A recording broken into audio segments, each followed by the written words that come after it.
Okay, so here we are, back for air. We did water earlier this morning, and then I got some adulting handled, and now we have like an hour before I have to go to work, and let's do air. Maybe we'll even get through Earth. We'll see. So, okay. So we talked about how air is born of balance between fire and water. Okay, so you have the spirit and you have the soul, and when they make that connection and this electromagnetic pulse is created, it creates air. Air is consciousness, is everything. Okay. Fire's spirit and water's soul came together in balance, and something magical happened. Consciousness was born. Air is, if nothing else, the stabilizing element born of balance, and therefore he lives for no other purpose. He is a masculine energy, which shows when you realize that balance is his inspiration. Air is the mediating element that brings logic and rationalization to an overactive fire and an over-emotional water. He is the medium by which the two opposing forces of nature compromise. But he is discernment above all else. Fire is positive energy, water is negative energy, but air is neither. He takes the warmth from fire and the humidity from water, distributing both with the utmost care, but in the emotional aspect, air is disassociation from commotion. He does not choose a side. He does not care who is right or who is wrong, because the facts are always right and the numbers are never wrong. He will always choose logic because that is the way of one with a bird's eye view. He is the epitome of awareness. He carefully measures his environment and calculates all of his options as he maps out the world around him.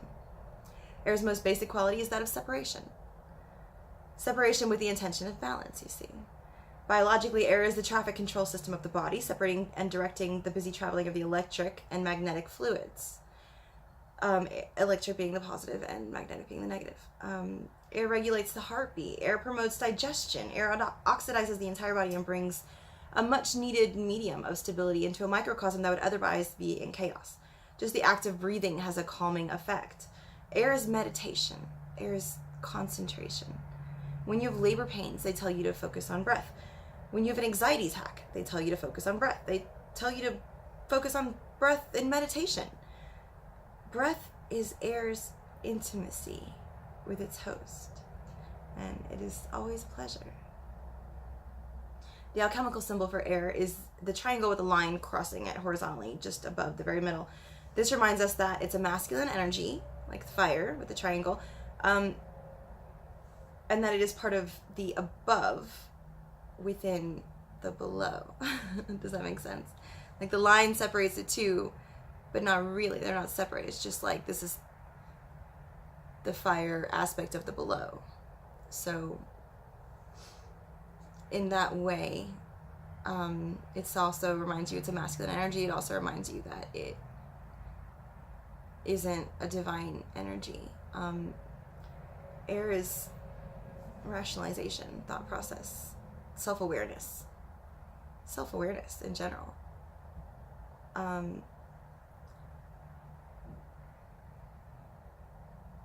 This is our constant interaction with the universe. We breathe in air that has seen more in its short time than we will ever see in ours. And the quality of the air we breathe makes a huge difference in how it affects our bodies and our minds. Air is consciousness. Air is mind. Air is self-awareness. Air is imagination. We think that all of our mental power is contributed to thinking, but that's only a small part of what our minds can do. The coolest thing our minds can do is imagine. The brain is but a computer which interprets data and translates it into whatever language we recognize.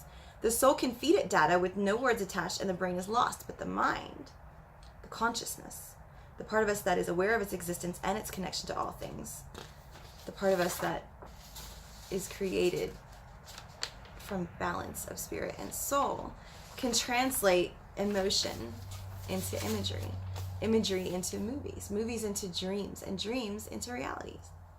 The cardinal direction assigned to air is east. Air signs in the zodiac are the ever-intelligent Gemini. Dude, Geminis are the smartest people you ever met. The balancing Libra. Venus rules this dominion, and Librans are incredible people. And the always clever Aquarius. Aquarius is the most resourceful person you've ever met in your life. Like, they can make something out of nothing.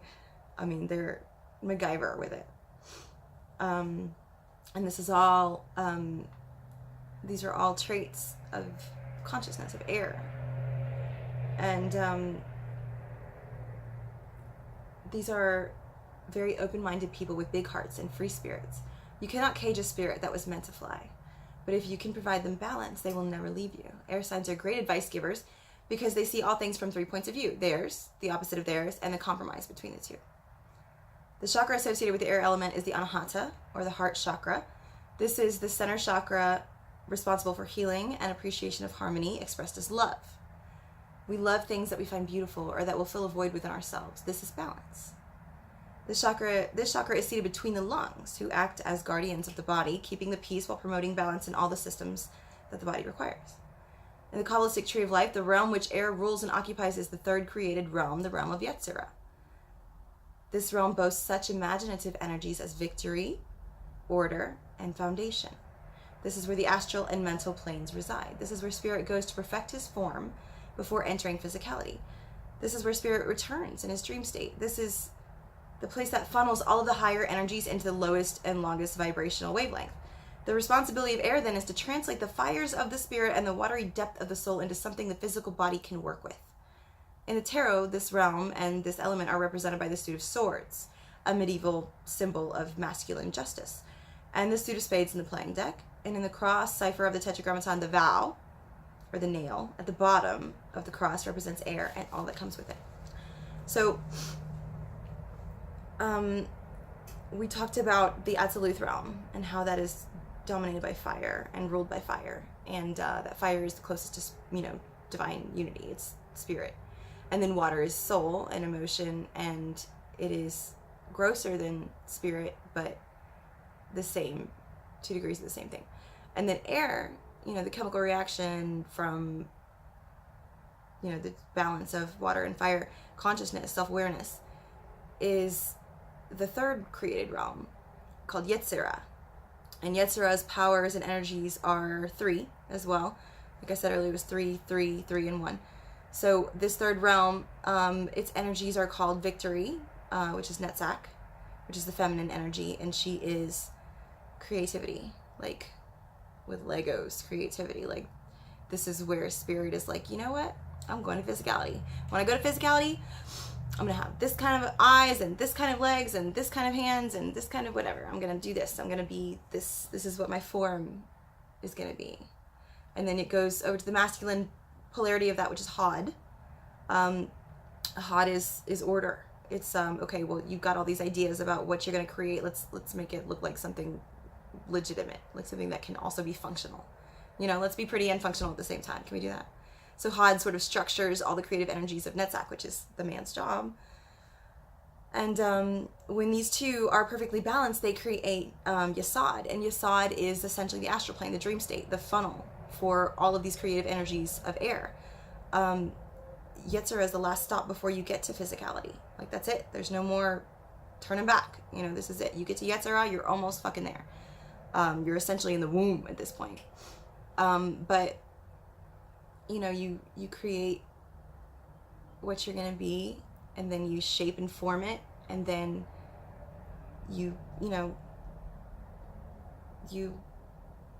pull all of the previous energies into it in the realm of air. And the realm of air is, that's where you are in your dream state. That's the astral plane, the mental plane. These are in Yetzirah. So thoughts, words, music, emotion, inspiration, all of these things live here. In the afterlife, in your dream state, you go here and, things appear magically in front of you because you're creating them as you go, and there's no earth to weigh them down. So your thoughts manifest themselves, right there, and it's amazing and incredible, and you can experience that in your dream state. You just don't know what it is. You can fly. You're not held down by anything. Those are the imaginative energies of air, and that's really cool. And air is, creation and exploration. It fills every hole. It it wraps itself around every crevice. There's nothing that escapes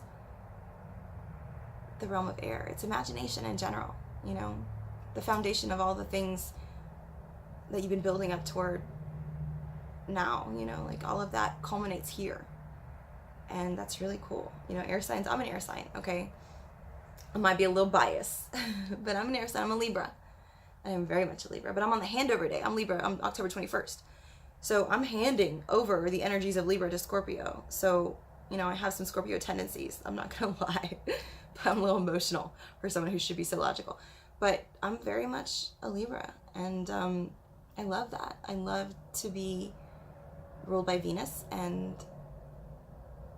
the appreciation for balance and symmetry and harmony that I have. I can find balance in everything. I can find beauty in everything, because beauty is balance, and balance is sort of like what we live for. Like, everything is, you can find the balance or imbalance in anything. You know, it's like, oh, that's not balanced. Oh, that's beautifully balanced, you know? And Libras are really good friends. You know, we try to be. We, as an air sign, it's a masculine energy, so you need sort of a feminine energy to balance you. I am best balanced by earth signs. Taurus, Gemini is kind of too much for me. Geminis they're also air signs, but they're so smart. And I value intelligence. Intelligence to me is sexy, like sexier than anything. And yeah, you have to be smarter than me to keep my attention, but you can't be so smart that you can completely manipulate me. like a Gemini. Those people will have you running in circles, you don't even know it. So yeah, like a good earth sign, like a good Taurus, like a Virgo. Capricorns are just mean. Just mean-hearted. They don't care.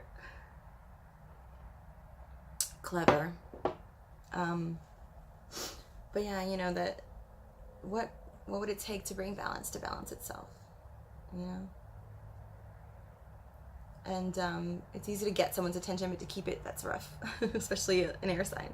Because they're so flighty. We're so flighty. We just, you know, my imagination goes everywhere. And I'm sure you notice in the videos, I'll be talking about one thing and it'll lead me to something else, lead me to something else. And by the end of the video, it's like, oh, that's right, she had a point she never made.